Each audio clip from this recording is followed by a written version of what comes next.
Hawaiian Sign Language, HSL. Aloha! Welcome to the Hawaii School for the Deaf and Blind. We have a presentation about the background of Hawaiian Sign Language. Before we start, I'd like to introduce myself, Brian Nakamoto. I'm your MC this afternoon. We have three presenters. First, Linda Yuen Lambrecht.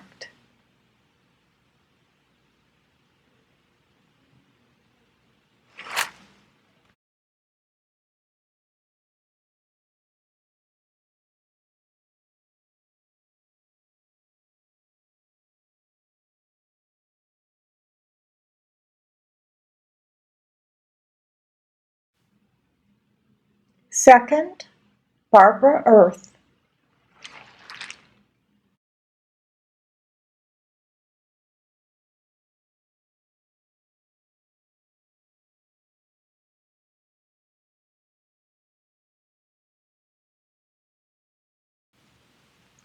Third, James Woodward, called Woody.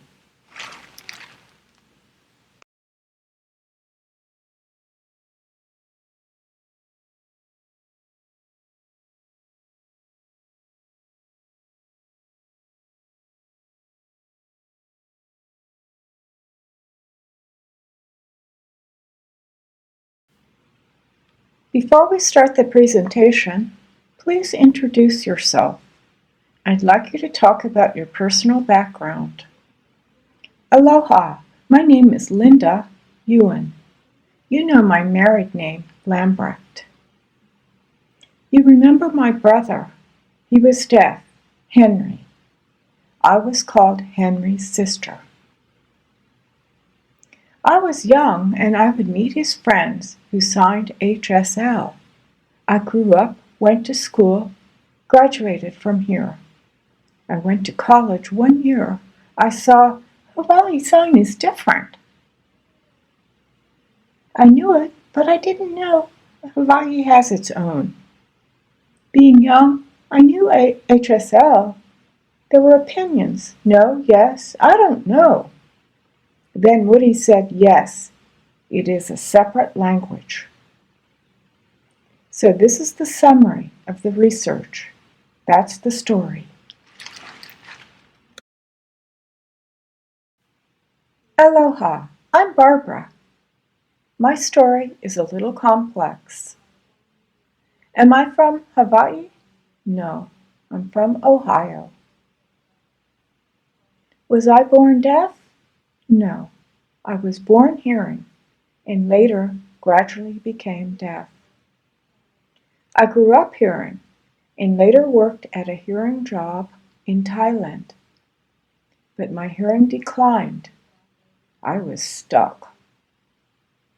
So many misunderstandings and getting things wrong. It was bad, so I had to quit and come back to the US and start to learn ASL. That was 2007. I came to Hawaii. Linda was my first ASL teacher. Chrissy was my second ASL teacher. Since then, I've been learning ASL. Is it easy to be hearing, then become deaf? No, it's hard, but I'm happy now because this research is fascinating. HSL is so cool. I love working with Linda and Woody. Thank you both. Linda, she's a bit strict, but it's a wonderful experience. I love research. Oh, and the deaf community is awesome. They help so much. Thank you, thank you. They are busy, but they still help. HSL is cool because it's from here. From Hawaii deaf people from the past. I hope we can save HSL.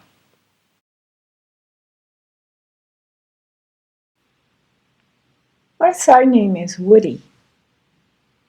I worked at Gallaudet University from 1969 to 1991.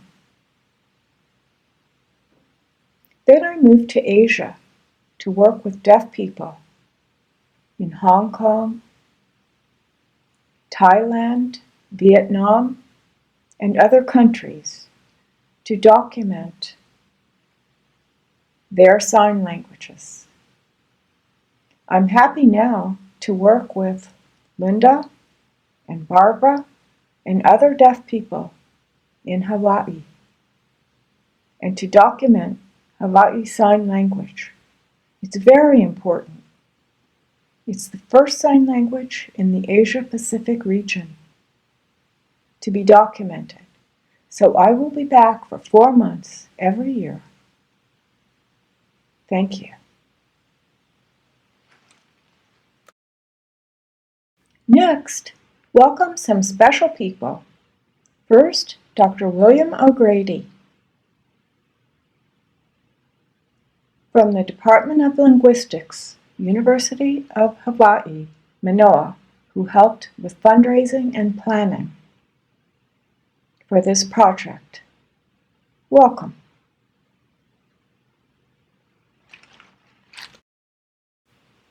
Second, Dr. Albert Schutz, Professor Emeritus,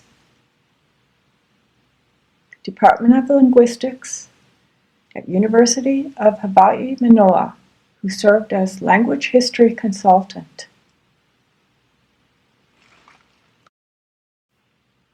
Next, 3 people, sorry they're not here, but we want to thank them. Dr. Ben Pahan, who is Professor of ASL and Deaf Studies at Gallaudet University, who helped fundraise and served as consultant for this project. Second, Rebecca Sue and Akea Kiyuna, 2 people who worked so hard with the field work. We also want to thank the principal of the school, Ms. Christina Alfred. Next, HSL signers, please stand up.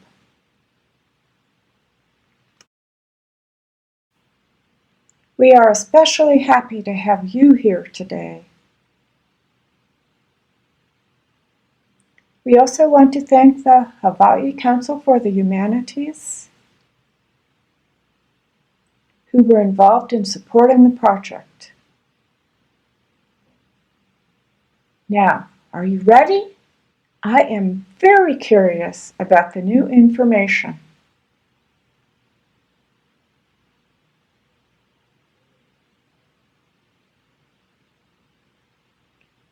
James Woodward will start.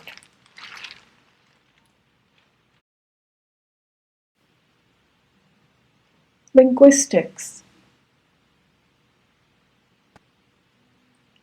The first question is, what is the relationship between American Sign Language and Hawai'i Sign Language?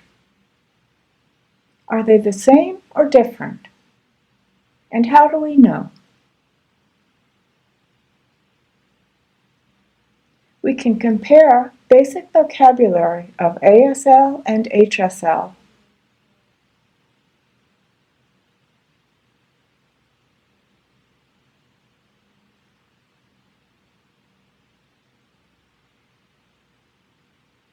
HSL and ASL, are they different? How do we know? We can compare the basic vocabulary. Signs, for example, like father, mother, black, white. If you compare vocabulary, we have 3 possibilities.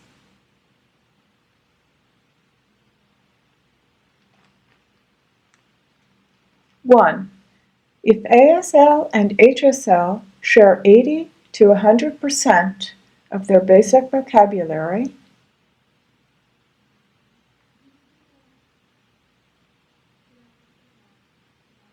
if that's true, then they are the same language.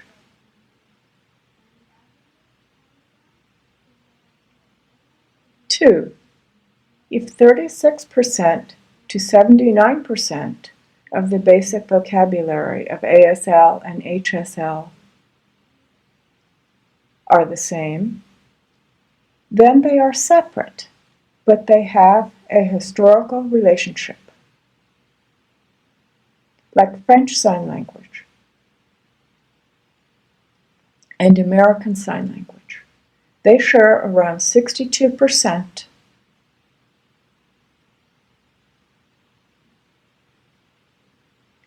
of their basic vocabulary.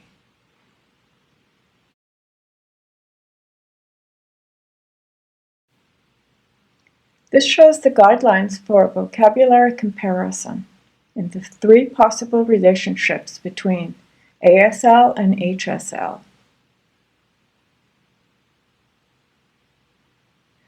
So, according to this chart, ASL and French Sign Languages are separate languages but have a historical relationship. 3. If the basic vocabulary is different, 36% or less, then ASL and HSL are separate languages.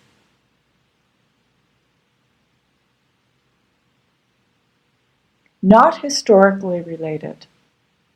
They developed independently. So if we compare ASL and HSL, we find 20% basic vocabulary are similar and 80% are different. So HSL is an independent sign language from ASL. HSL developed independently. It's not historically related to ASL. Here are the results of the comparison.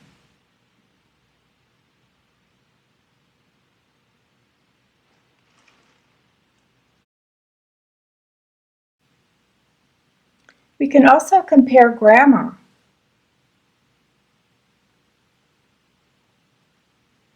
HSL has subject, object, verb, word order.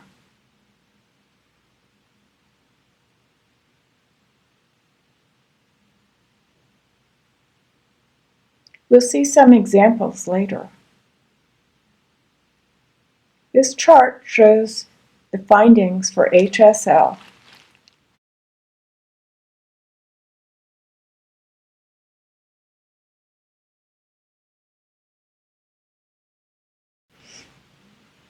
These are preliminary findings, but much more data need to be collected and analyzed.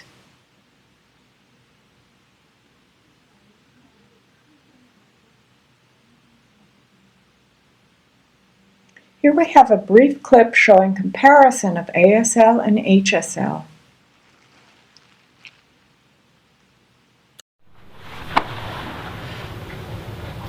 Father,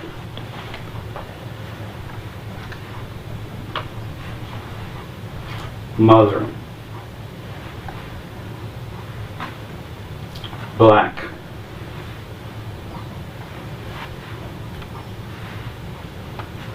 white,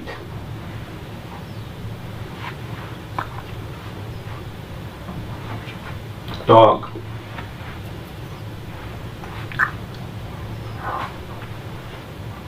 pig,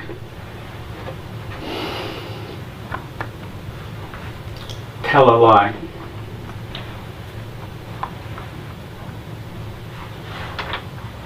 count,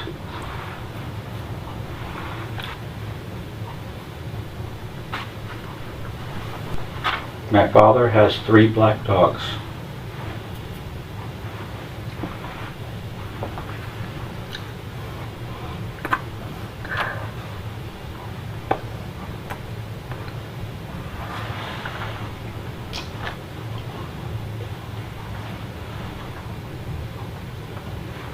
My mother won't eat pork.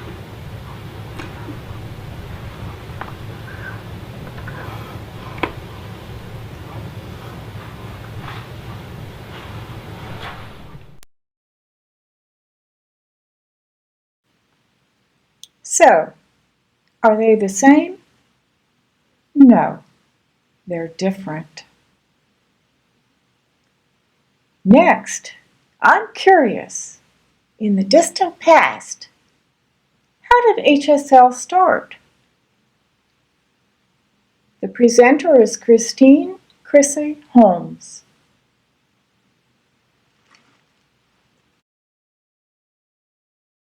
Ancient times. Were deaf people there? We think yes. A long time ago. Were there deaf people? The history is between 900 and 1100 AD. The ancient Polynesians migrated in their canoes to settle the Pacific Islands.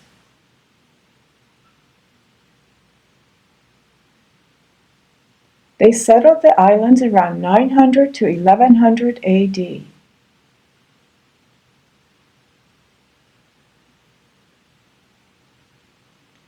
The Hawaiian Islands continued to mix with the other islands until around 1300 AD, when the Hawaiian Islands became more isolated. Hawaii developed its own distinct culture. There were four main classes of people that made up the economic system.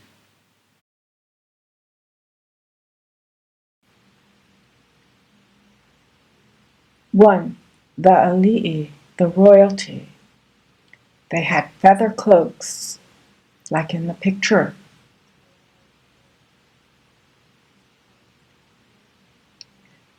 Next, they had the kahuna, the priest class.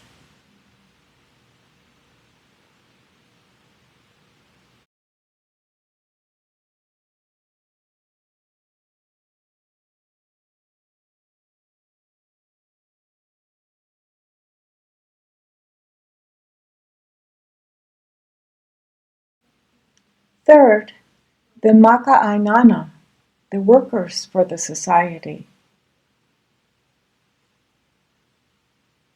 The farmers, fishermen, craftspeople.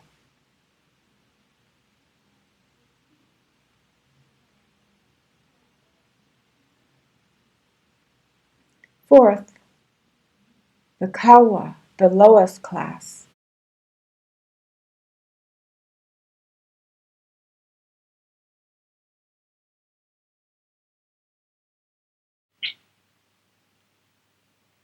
The working people were the biggest group.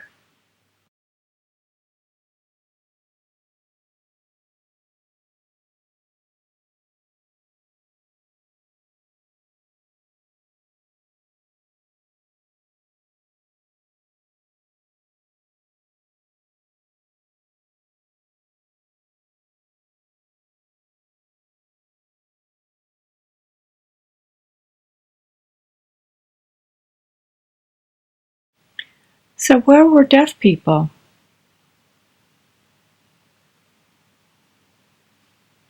A person's status followed their family order, so they would inherit their social position.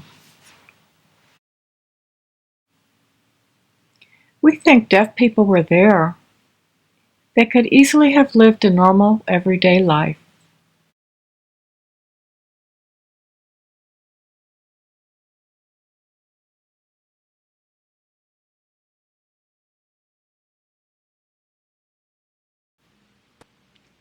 There's approximately one deaf baby for every 1,000 births.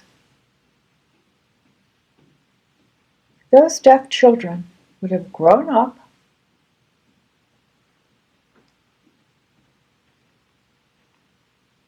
and learned everything by observation and copying.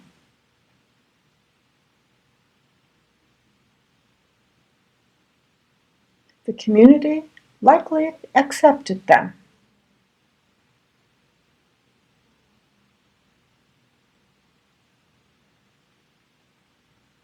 They would have learned to perform tasks by watching and copying. Deaf people may have been accepted because they were able to work and contribute to the economy. The real facts are still murky, but we can envision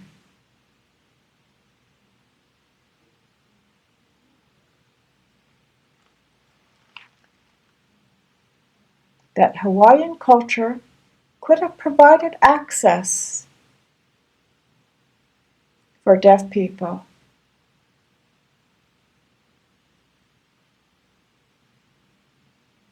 Perhaps through gesture.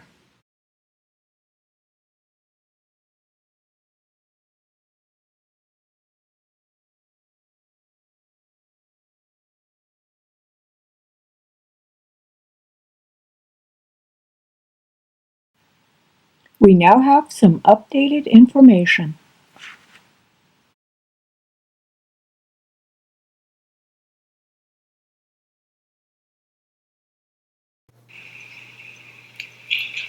Now we know for sure that deaf people have always been present in Hawaii.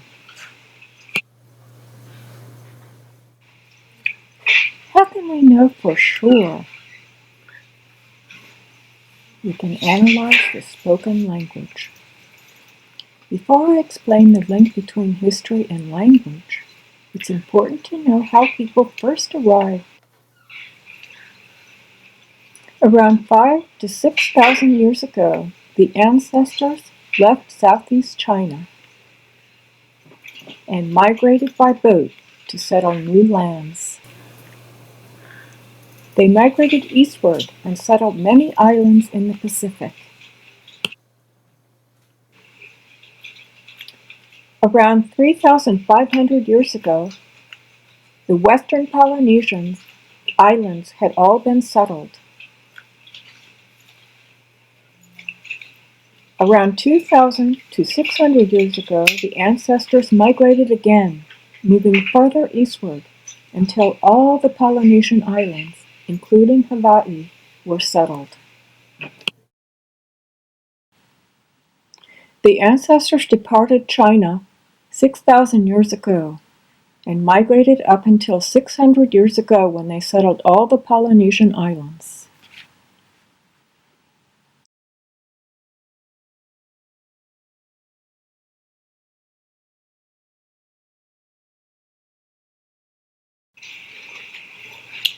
How do we know those island settlements had deaf people? When you look at the spoken language, if the language has a word for something, it means they have it. The things in their culture, people, animals, food, the language has a word for it, it means they have it. So if they had a word for deaf thousands of years ago, it means they had deaf people. When they left China 6,000 years ago, they carried the root word for deaf with them.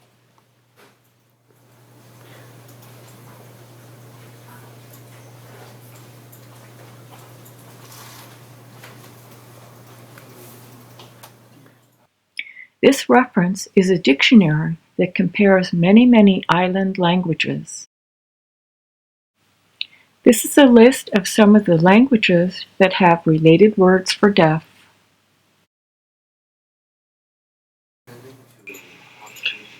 For example, the Hawaiian word for deaf is Kuli.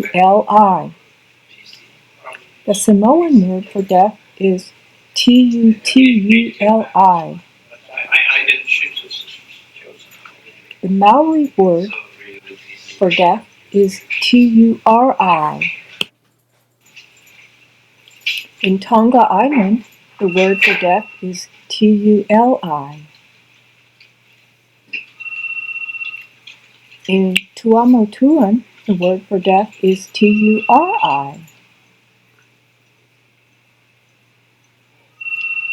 And in Marquesan, the word for deaf is Tuokina.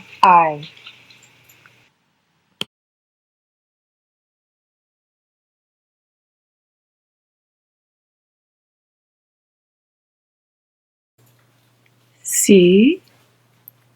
Many languages have a similar word for death, all the way back to the ancestral community 6,000 years ago.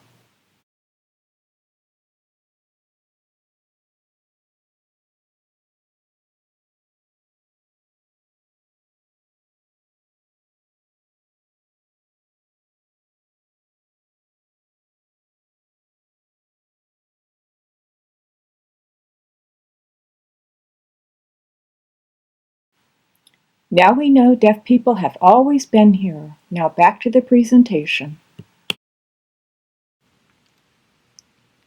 The next presenter, Mela Langinbelang.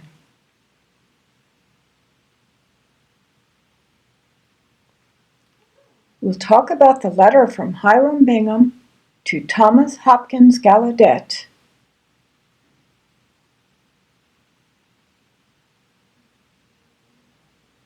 The missionaries arrived in Hawaii 1820. The American missionaries arrived in 1820. People, do you drive? Do you know where this street is? The street named Bingham?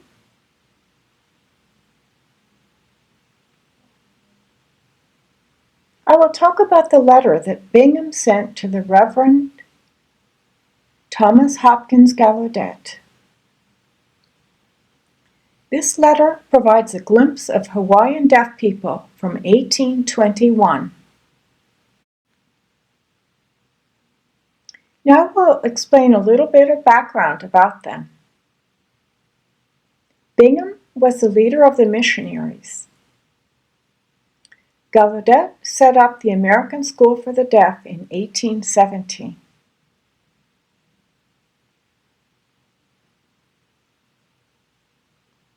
With Laurent Clerc, who came with him from France.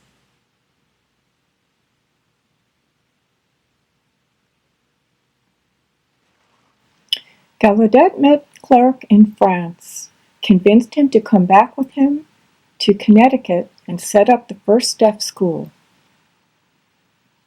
American School for the Deaf. That was in 1817.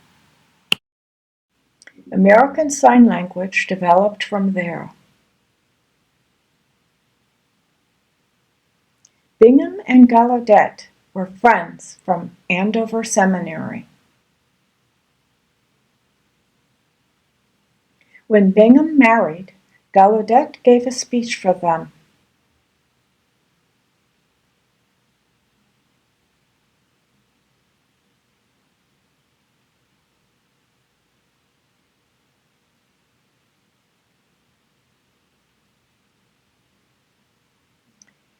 Bingham and Gallaudet were friends from the Andover Seminary.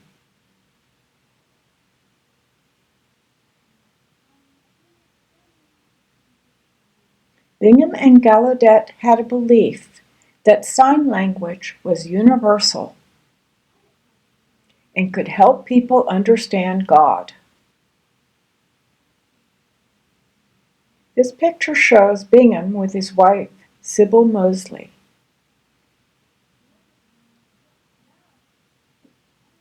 They came to Hawaii to teach people about Christianity.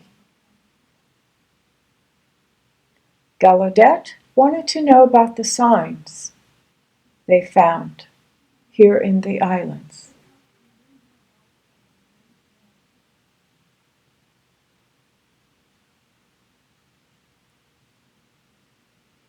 So Bingham wrote a letter to Gallaudet where he described the signs that he found in the islands. Bingham wrote about his experience.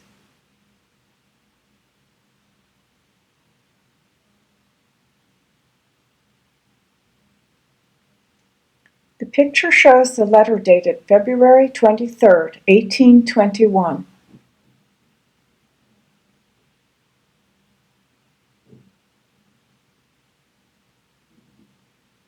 It's important. It's the first evidence that Hawaiian deaf people, hundreds of years ago, had sign language. Here's the letter, the first page of the letter. Bingham gave some examples of sign language. A deaf man explained that Bingham was supposed to get 40 sticks of firewood. He counted them off by clapping his hands 4 times. Bingham understood him. The letter from Bingham provides a glimpse of native sign language from 1820.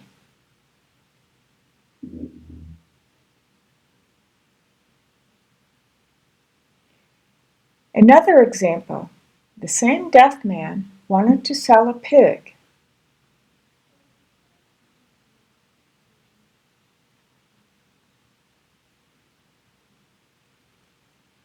The deaf man described the pig and how much it cost.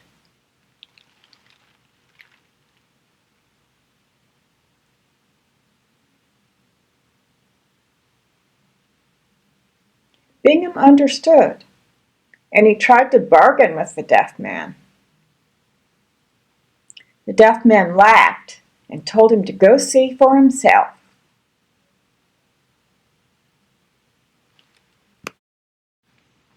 The second example is a deaf man selling Bingham a pig. He used signs to make himself understood.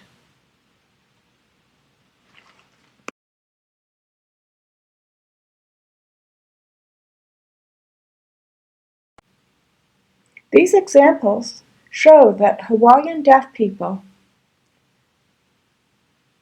used signs in the 1800s.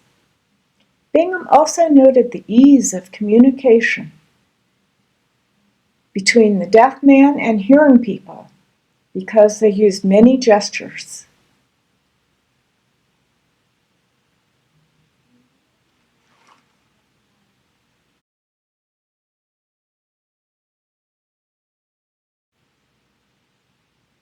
These examples show that deaf people in Hawaii had at least a rudimentary sign language in 1820. It's possible that deaf and hearing people had some common means of communication through gestures. Thank you.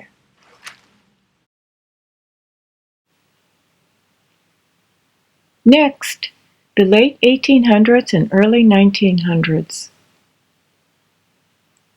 when oralism profoundly affected deaf schools. Chrissy Holmes will present.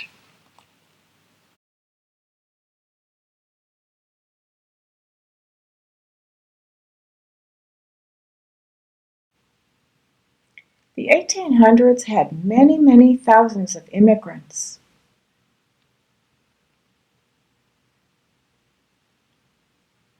Coming to work in the sugar plantations. Who were they?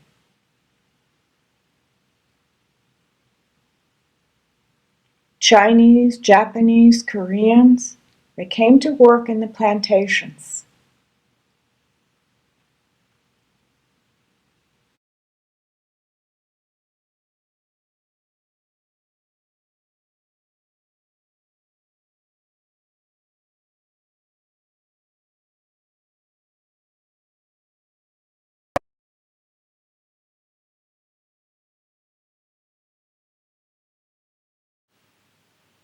There were many immigrant groups, and eventually they all had deaf people.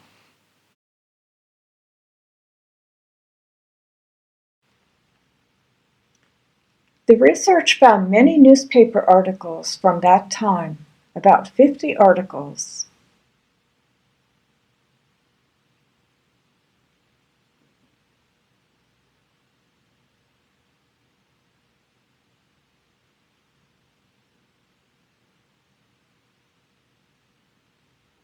Most of the news was from Honolulu. They talked about deaf jobs, selling newspapers, washing clothes, selling flowers, shining boots, even working at a police stand.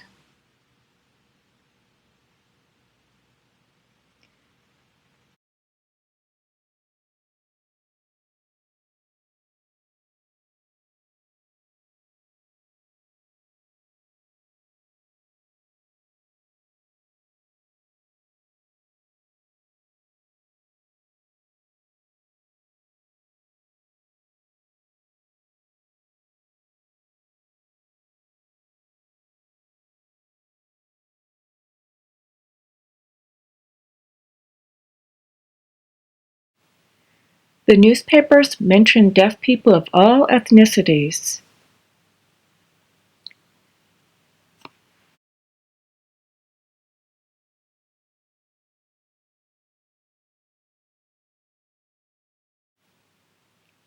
They had a deaf community and they had a sign language.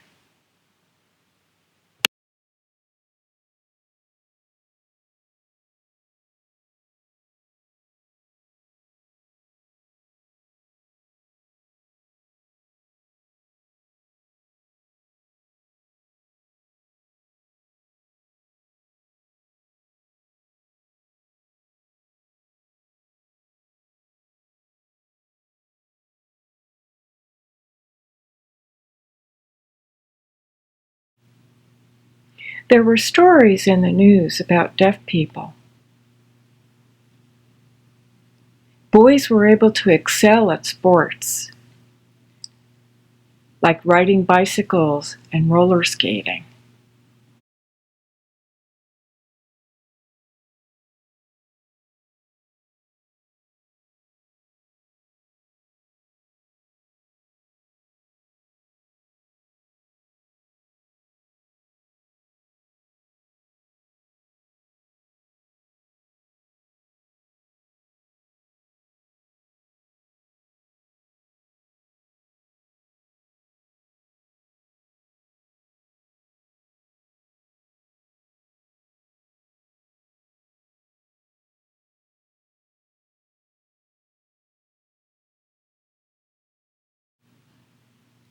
There were stories in the news about deaf boys and men stowing away on ships.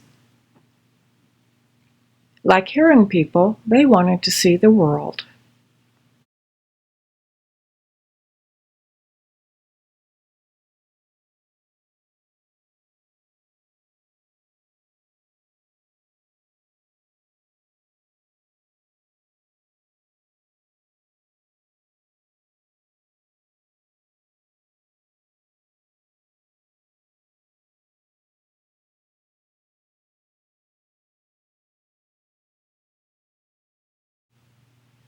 In 1911, there was a very fancy deaf wedding. Almost everyone was deaf. They were all signing. This proves there was a deaf community in the early 1900s.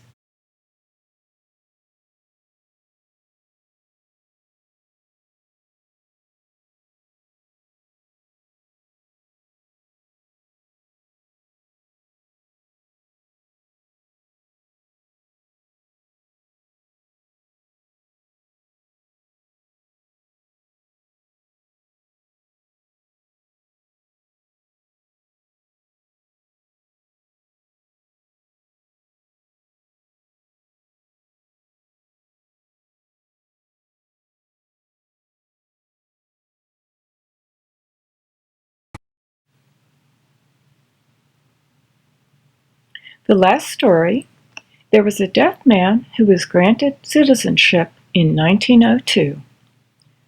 His brother interpreted for him.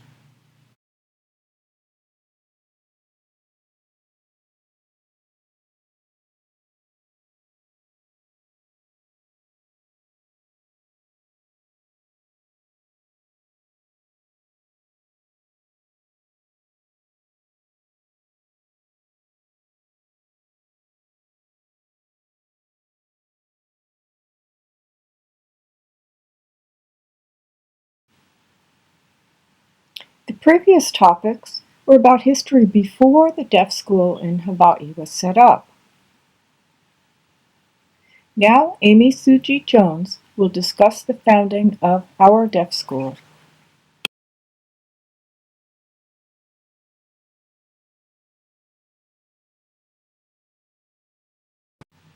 It was a long struggle to get a school set up here. In 1875, a Hawaiian delegation visited California and saw a deaf school. A year later, they said, "We need a deaf school in our islands."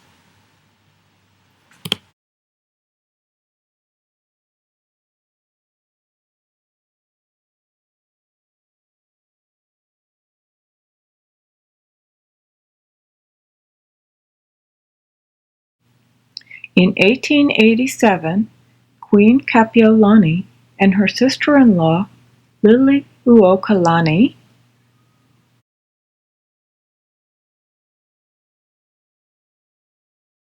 were invited to Gallaudet College to see the graduation. The Queen was amazed to see deaf higher education.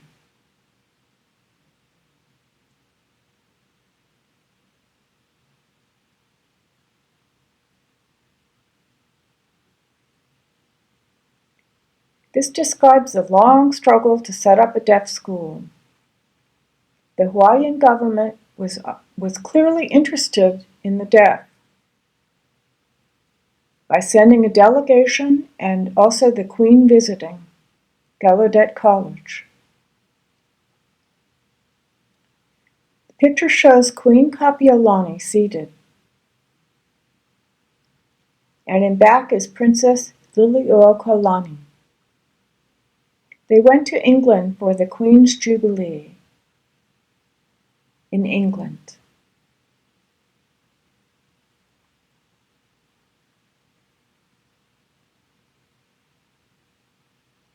In 1887, and on the way they stopped in Washington, D.C. and visited Gallaudet. The Queen thought Hawaii needed a deaf school.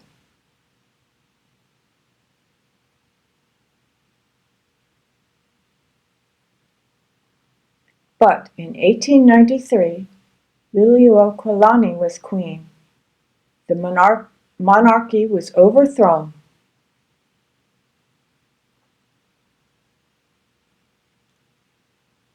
And a provisional American government was set up.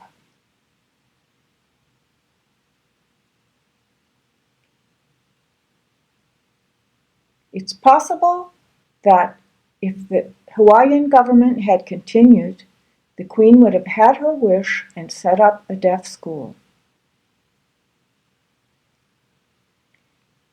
Under the American government, the Women's Cooperative League in 1913 decided to look for defective, quote-unquote, children in Honolulu.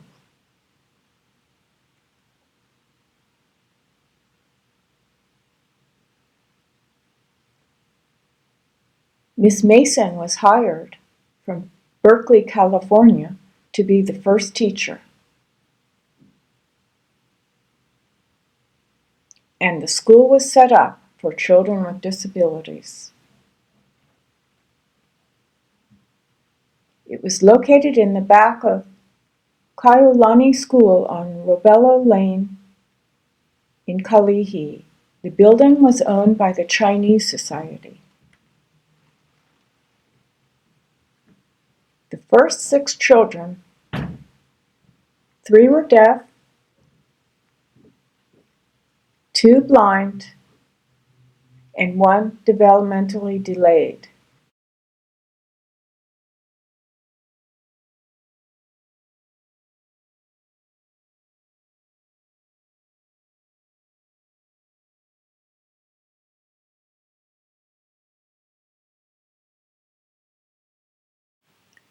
Did the children learn academic subjects? No, they learned vocational subjects.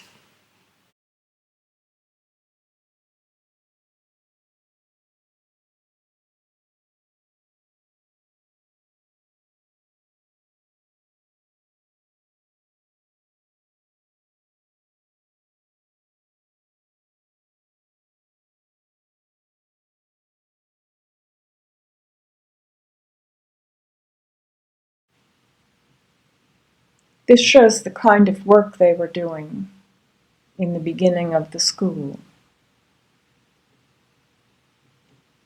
Do you think a school might have been set up earlier if the queen had not been overthrown? It's possible, and the school might have been very different. In 1919, the school moved from the original building to this very location here. In 1921, developmentally delayed children went to another school in Aiea, and this became the Territorial School for the Deaf and Blind.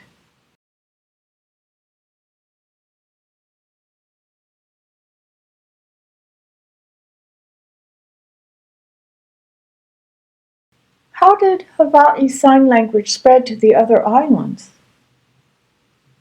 That's an interesting question because in the past, signing was banned. The school was oral. Children had to speak and lip read. So they signed in secret before and after school. In 1923, dorms were built and deaf children came from other islands to stay in the dorms.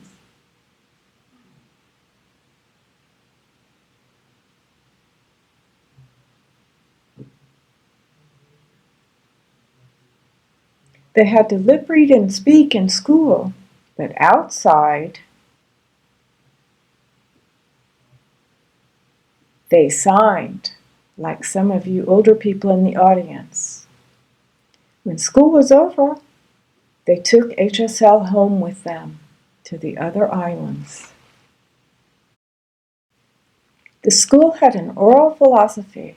Deaf children were not allowed to sign, but they learned HSL secretly at recess and off times.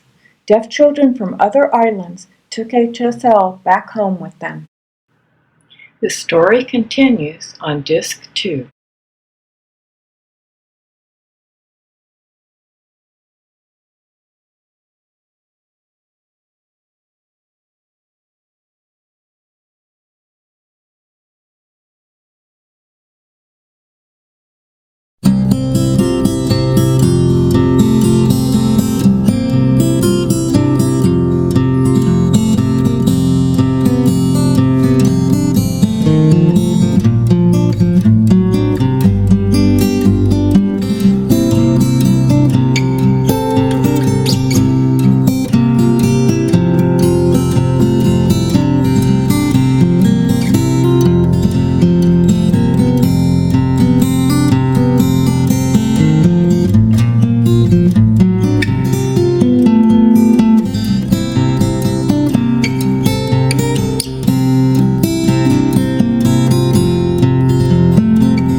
Each of the authors made a huge contribution.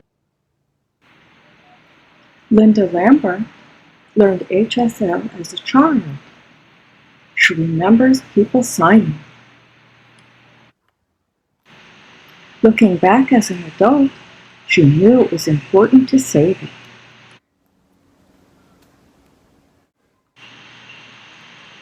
Barbara Earth coordinated the project.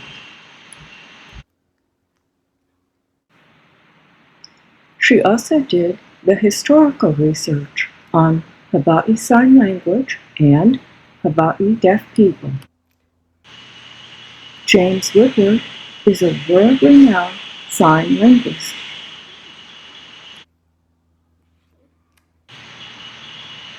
He will lead the next phase of the research. Updates were signed by Leala Holcomb. Thank you, Leala. Big mahalo to our MC, Brian. Thank you to all our supporters. This movie was produced by Barbara Earth.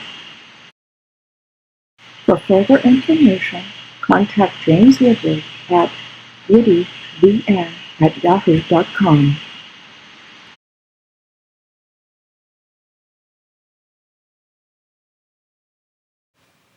Hawaiian Sign Language, HSL.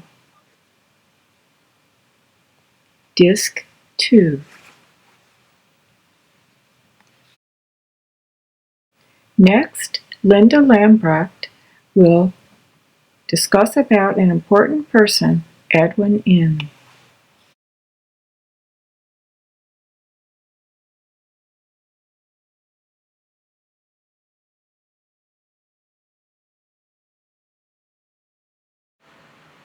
This is a wonderful story. We found Edwin's son, who lives in California. And we just found Edwin's sister. Her name is Lillian Ka'ahue, and her husband was deaf. Such a surprise. Last week, 3 weeks ago, we met her. She gave us more information. Edwin Kwan O In was born December 23, 1913. The deaf school was not yet founded. Edwin was Chinese Hawaiian. His father was full Chinese. His mother half Chinese, half Hawaiian. His grandfather worked at Kahuku sugar plantation. The Chinese did this work.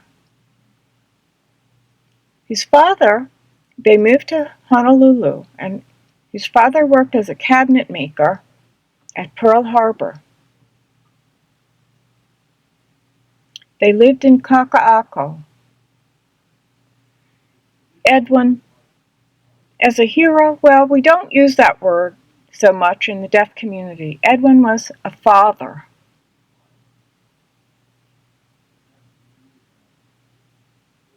Not of HSL, but of the community. Edwin was born hearing. He became deaf around age 6. He went to the deaf school here.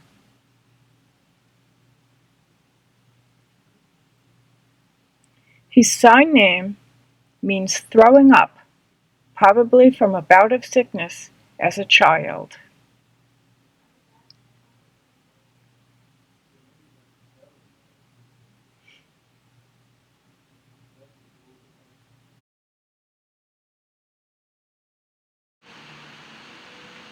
Edwin was very active in sports, diving, surfing, tumbling. Here's a picture of him as a swimmer at age 14.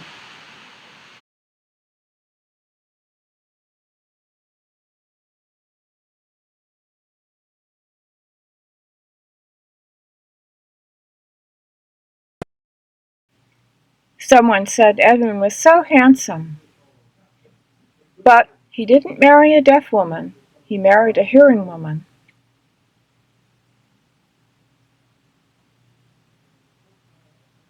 who was part Hawaiian, part Portuguese.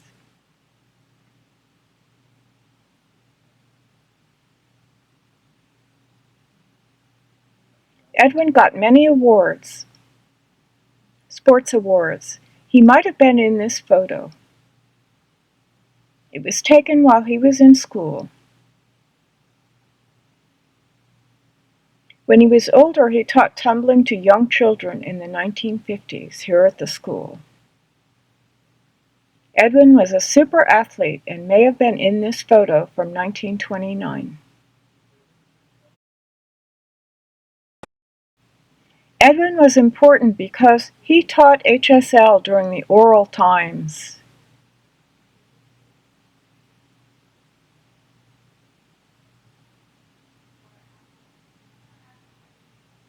Outside the school, he taught HSL. Without him, we'd be stuck even harder with oralism.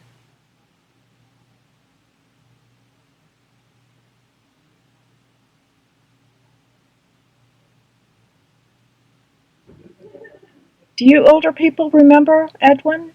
A few of them do. Grace does.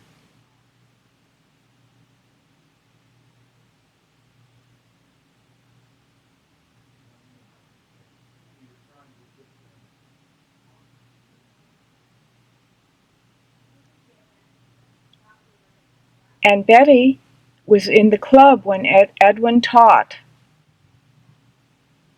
I'm so inspired when I talk to them about him.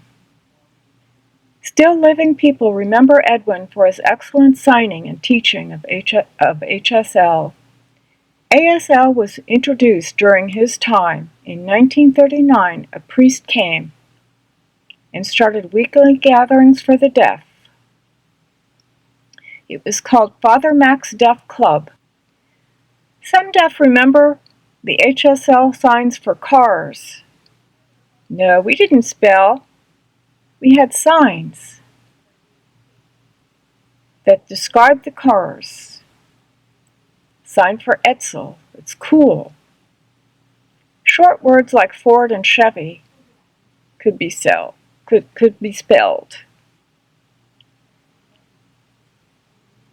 And signs for Oldsmobile.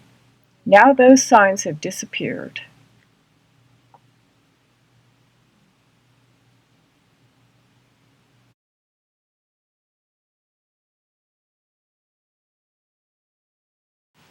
HSL had signs for the different models of cars. Amazing. Edwin was the first child, Lillian the last. He was a strict older brother.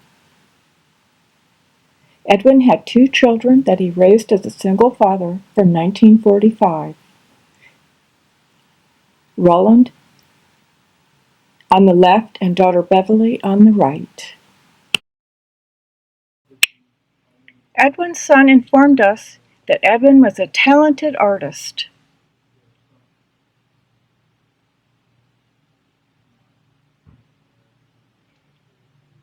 We were surprised to find that he submitted a drawing to a Mickey Mouse competition and won 4th place. Not sure if he won money. But we don't know where that is. Same with paintings that Edwin put in an art museum. We're trying to find them to save history. The son Danny lives in California and daughter Beverly in Texas. They want to come visit next year. Lillian wishes they'd come too. Funny story about the license, the driver's license. A teacher, Herschel Mouton,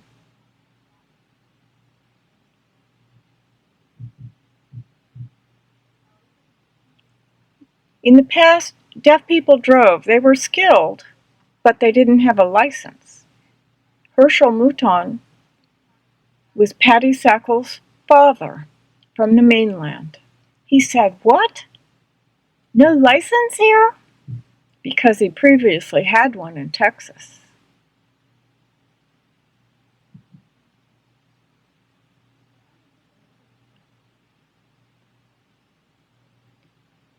Edwin and his friends had meetings to prepare for court. On the way to court, the driver was watching someone sign.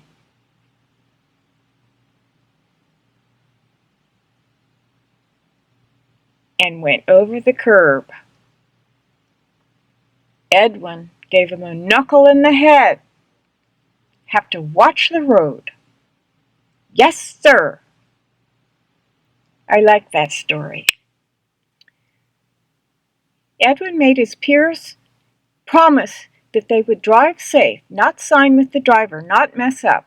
So when they jumped the curb on the way to the court, he gave them a knuckle in the head. The story was told and retold. They won the right to drive. His children needed his help to care for grandchildren. So Edwin moved to California to help them for 6 years.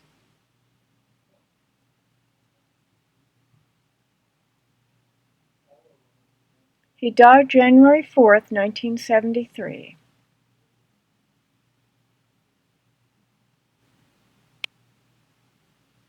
I was here. I didn't know a famous person came home. It's important to remember him.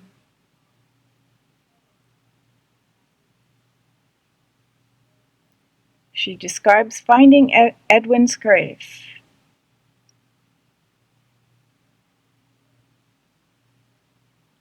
Taking a picture. And then noticing that his mother's grave is nearby and being so inspired. He died January 4th, 1973. He had a heart attack saying goodbye to his friends in San Francisco. His sister Lillian lives in Waimanalo on Hawaiian Homeland's plot. We respect him as father in Hawaii. His son said that perfection was a common thing with him. He was an artist. He was bigger than life. Here are some of his paintings.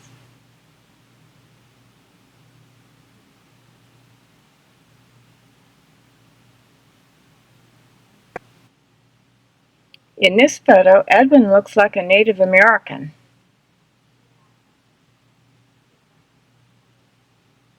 I like this picture. This is Lillian's son in the photo. It's important to honor Edwin.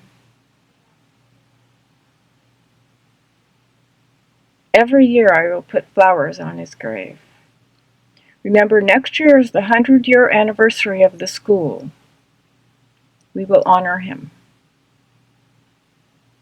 Thank you for coming to learn before the story is lost.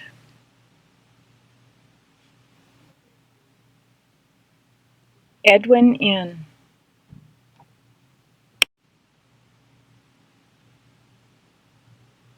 Here we are visiting Edwin's sister Lillian and her son Joe in Waimanalo. Here's a picture of Edwin's sisters and Lillian's late deaf husband. We have a little clarification about Edwin Inn. Hawai'i deaf people used HSL.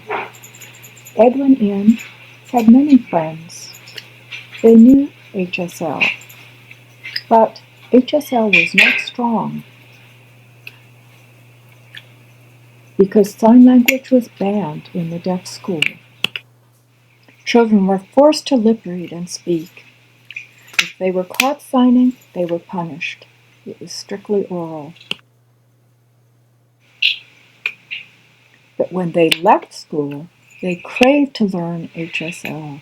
The Deaf Club was their opportunity. Edwin Inn was an important person because he was president of the Deaf Club and he taught sign language. He was a deaf leader and a deaf teacher.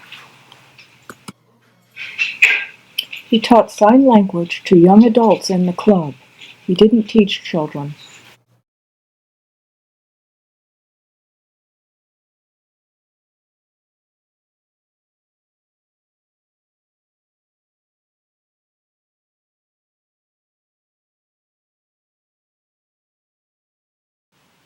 Edwin was important because he was a deaf teacher and leader back in 1940. Now, back to the presentation. Next, we have a brief clip, around 5 minutes, showing some HSL signers.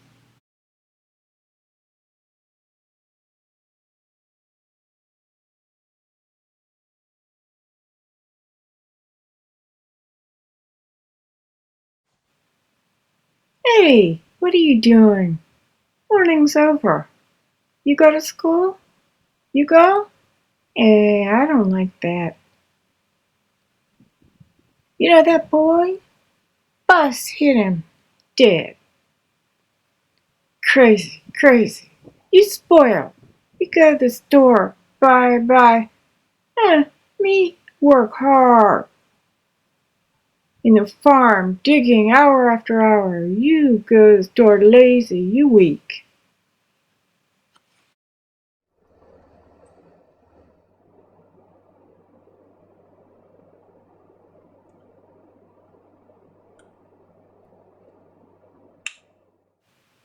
$1.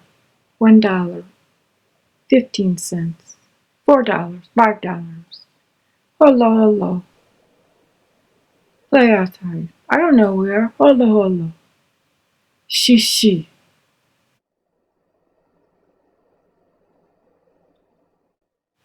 Tomorrow. Tomorrow. Today.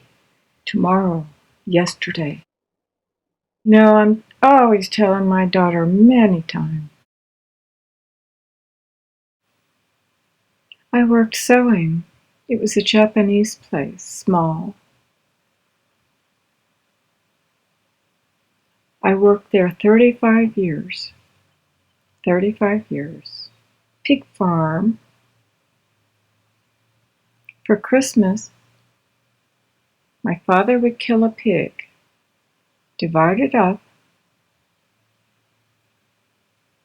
and give to the neighbors, each the same amount.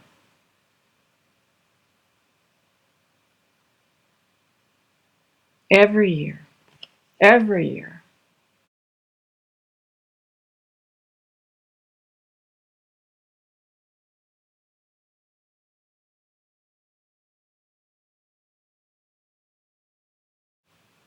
I went to school in Honolulu.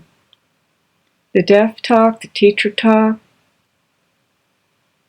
If you signed, your hands would be slapped. No signing.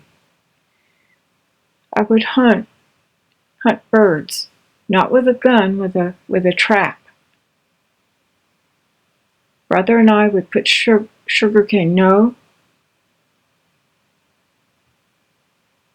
it was rice. Rice. Spread it under the trap. Birds would come.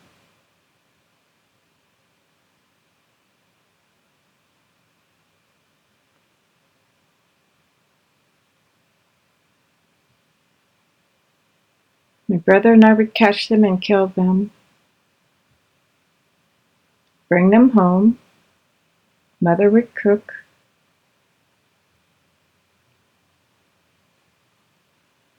We didn't want black ones. Didn't want small ones. Good size, yes. Take home. Mother would cook them. We ate them. The Filipino area there, they gave us their clothes. Father drove around. Bring the wash. Boil the laundry. It was dirty. Sugarcane, dirty. Pants. Wash them and dry.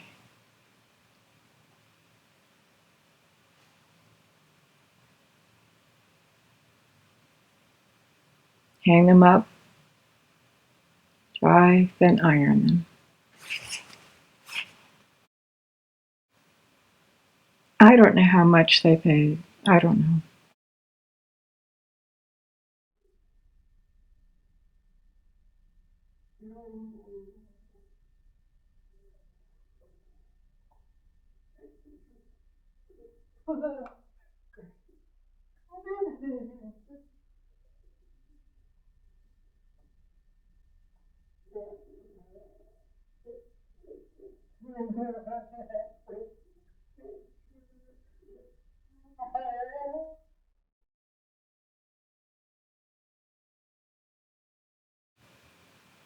The next day, we came to this school here.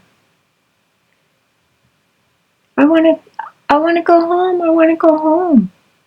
Teacher said, "Good morning." I didn't understand. I had to ask what the sign meant.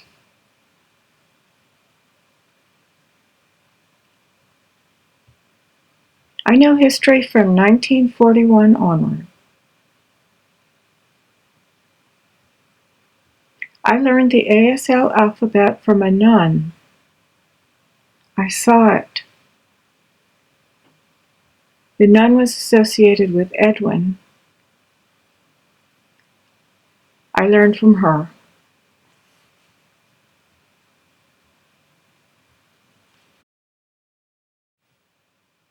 Palmer, we learned ASL signs and alphabet from him, but then he was fired. The next principal, no signing. Back to oral again. Palmer, he was good. Finger spelling, signing. Fired, we have to speak, stuck again.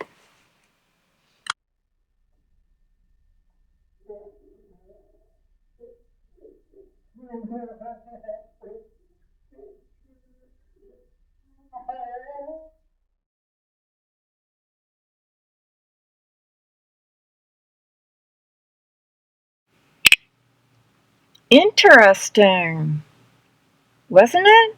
And nice to see my grandfather in the movie. Norman Gallatin, that's my grandfather. I'm proud of him. Okay, next we have HSL revitalization plans.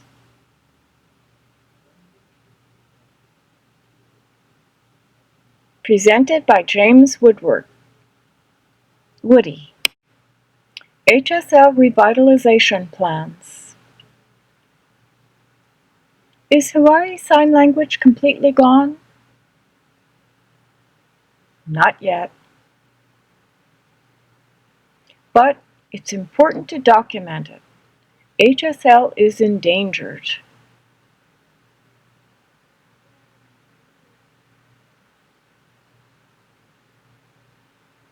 University of Hawaii uses this chart. A language is okay, or it can be slipping away. There is a range.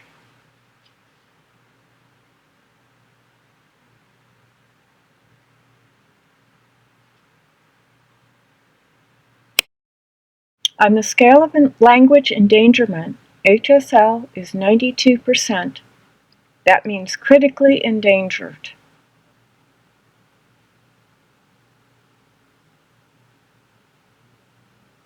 0 means it's okay, stable, such as the English language. But here, HSL is very endangered.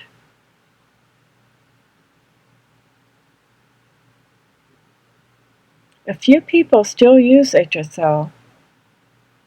Most are elderly, so it's very important to document it now. Without documentation, Hawai'i Sign Language will be totally lost within 50 years. I hope we can collaborate to help save HSL.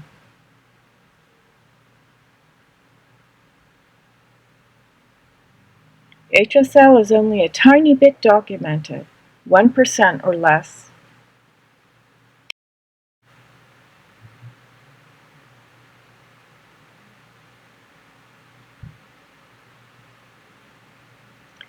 So it's urgent to document it now. Only 1% of HSL is documented.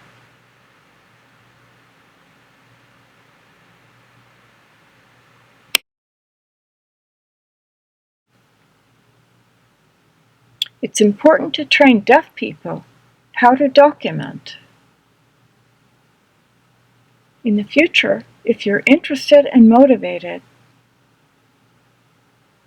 I will train you.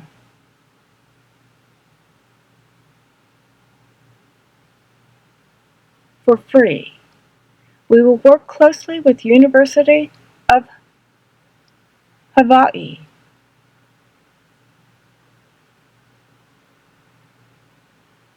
Department of Linguistics, best in the world for language documentation. We'll have a 4-credit program later. We'll start training non-credit. We'll develop teaching books for teaching and learning, HSL.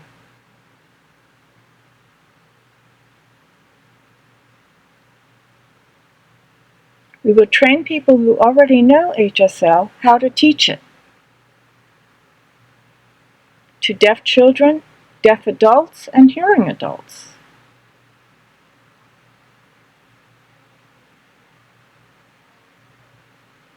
Each teaching book will be linked to a dictionary.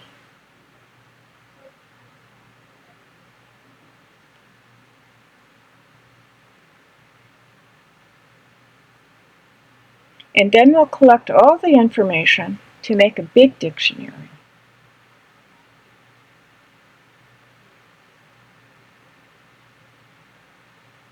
Of Hawaiian Sign Language.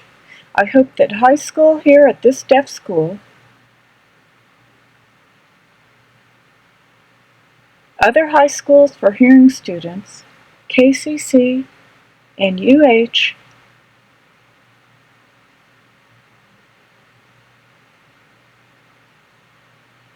will offer 4-credit courses taught by deaf teachers skilled in HSL.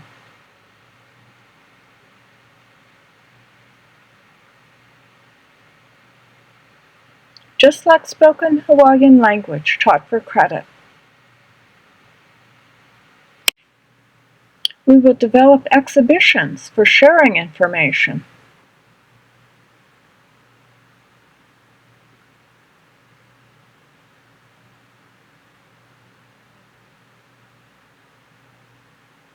That's all.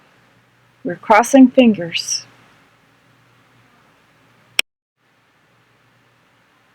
We want to do all these things to document and conserve HSL.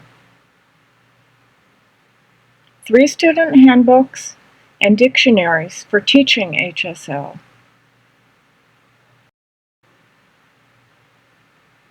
Transcribe and archive as much HSL data as possible. Train fluent, deaf users of HSL how to teach HSL.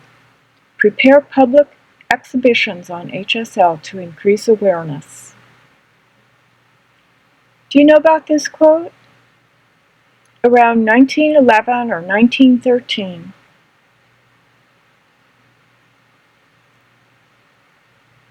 many deaf people in the U.S. were afraid that ASL would disappear.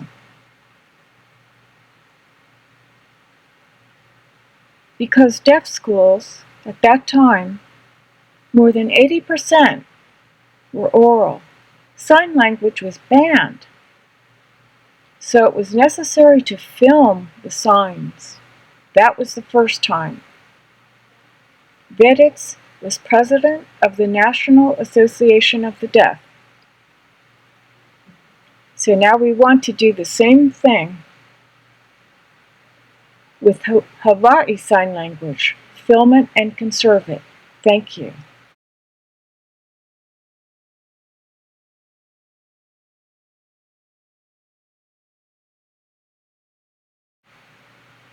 In closing, I would like to thank all of these Sponsors: Hawaii Council for the Humanities, Gallaudet University, Gallaudet Regional Center for Asia and Pacific, Colleges of Language, Linguistics and Literature, UHM, Department of Linguistics, UHM, Hawaii School for the Deaf and Blind,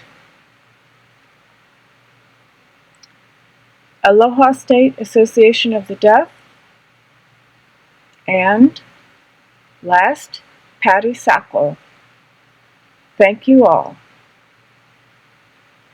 Mahalo to all our supporters.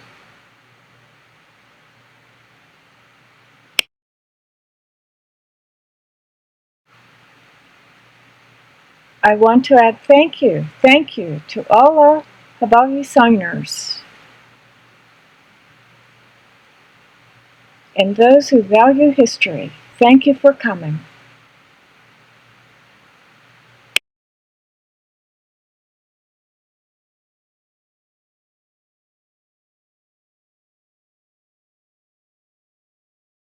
I also want to thank our presenters, Linda Lambrecht, Barbara Earth, and James Woodward, Woody. Thank you. Now we can have questions. Enjoy your afternoon. We have some food in the back and TV outside for interviews. Questions?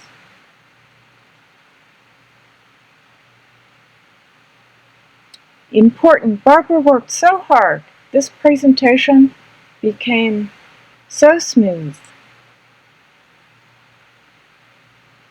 And Woody arrived and Gallaudet helped. I'm inspired. And you are all here, and my friends, they complained, but they came.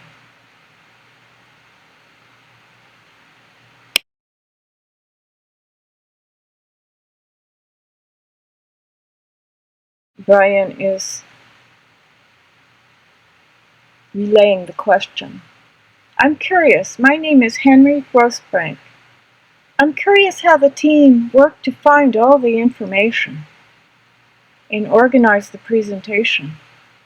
Where did you find the information? I'm so curious how you found it. Where from? State archives, newspapers, library, people interviewed, letters?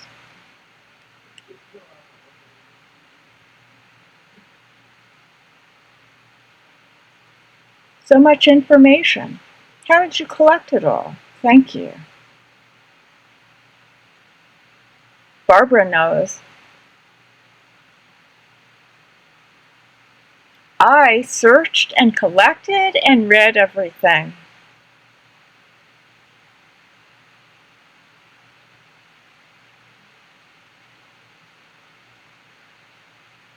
I read and read and read, searched and searched. Wonderful, because no one published anything before.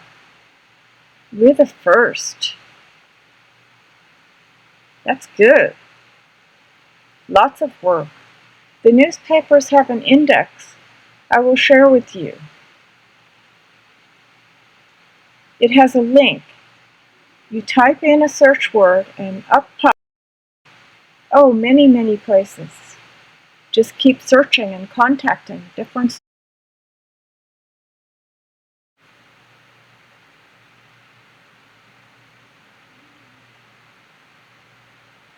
You know me, Norman Gallopin.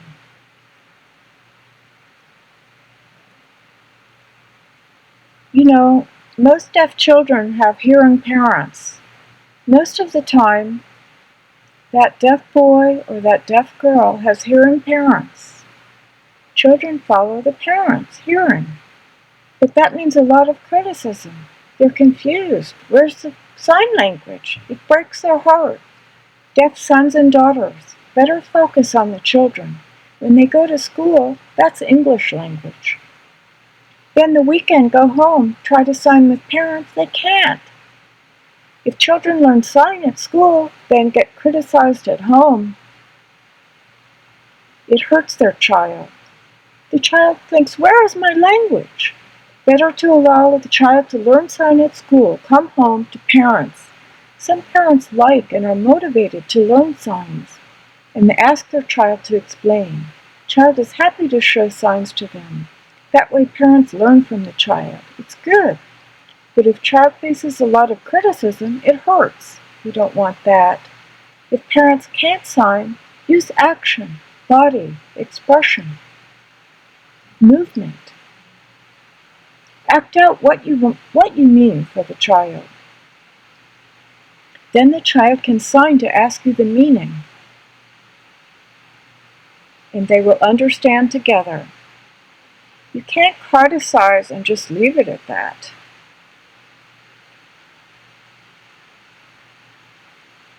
I'm one of this group. This is my school. We signed HSL.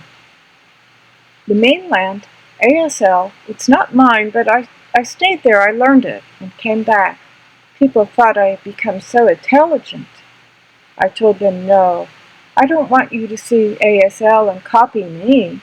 I explained, keep Hawai'i Sign. Don't criticize it, but keep it. Hawai'i Sign is ours. If outside, sign skilled with them, but in the community, we sign the same level. If someone shows up new, we have to explain to them, but we understand each other. Then he makes a pun in ASL about understand.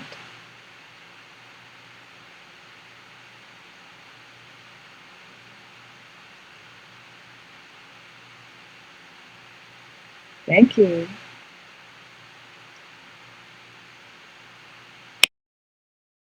More questions? Brian relaying the question. I met someone named Tiva who graduated from here around 2 years ago. She knows some HSL. I think she's another good person to ask. So please give us her information. Deaf meet at Alamona Center. Some shoppers look down on them and scurry away. No, it's better if they ask to learn the signs and exchange HSL signs. It's not old-fashioned, it's history.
Each of the authors made a huge contribution.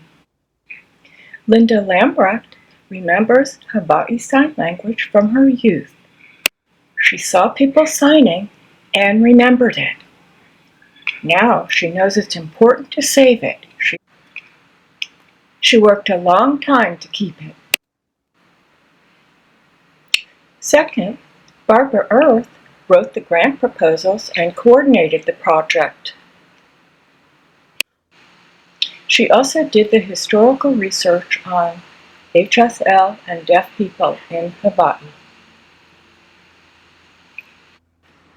Third, James Woodward is a renowned sign linguist.